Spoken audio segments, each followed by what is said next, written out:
আসসালামু আলাইকুম রহমতুল্লাহ। সম্মানিত ভিউয়ার্স, আশা করি আল্লাহর রহমতে আপনারা সকলে ভালো আছেন। ভিউয়ার্স, 47তম বিসিএস এর আবেদনকারীদের জন্য একটি সুখবর এবং এছাড়া কিছু 47তম বিসিএস এর কিছু পরিবর্তনের কিছু বিষয় তুলে ধরবো। তবে বিস্তারিত জানতে আমার চ্যানেলের সাথেই থাকুন। তবে ছোট্ট একটি রিকোয়েস্ট, আপনি যদি আমার চ্যানেলে নতুন হয়ে থাকুন তাহলে চ্যানেলটি সাবস্ক্রাইব করুন এবং পাশে থাকা বেল আইকনটি বাজিয়ে দিন।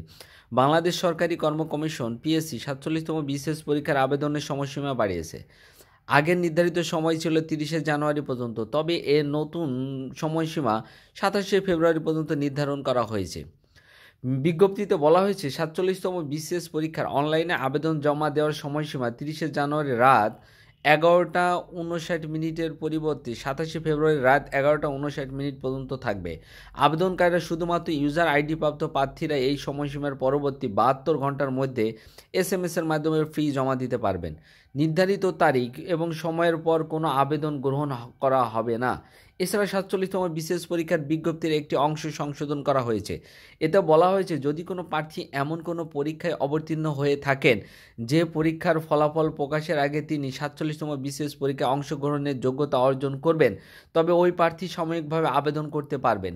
তবে কেবল ওই প্রার্থীকে অবতীর্ণ হিসেবে গণ্য করা হবে যার স্নাতক ও স্নাতকোত্তর পর্যায়ের সব লিখিত পরীক্ষা 27 ফেব্রুয়ারি পর্যন্ত সম্পূর্ণভাবে শেষ হয়েছে। এই জন্য একটি গুরুত্বপূর্ণ সুযোগও এবং বিশেষ পরীক্ষার জন্য প্রস্তুতি নিচ্ছে এমন প্রার্থীদের জন্য এটি একটি বাড়তি সময় প্রদান করা হলো। এখানে একটি বিষয় আপনাদের সঙ্গে শেয়ার করি।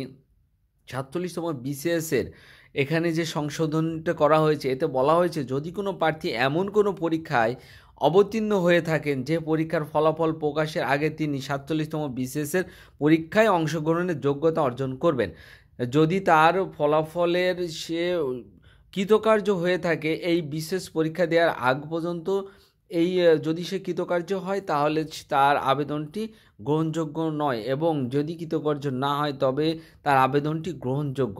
তবে এই প্রার্থী সাময়িকভাবে আবেদন করতে পারবেন। এটাই হচ্ছে আজকের মূল কথা। তবে ভিউয়ার্স, আপনারা যারা আমার সাথে ছিলেন, সাথে থাকার জন্য অসংখ্য ধন্যবাদ। আসসালামু আলাইকুম রহমতুল্লাহি ওয়া বারাকাতুহু।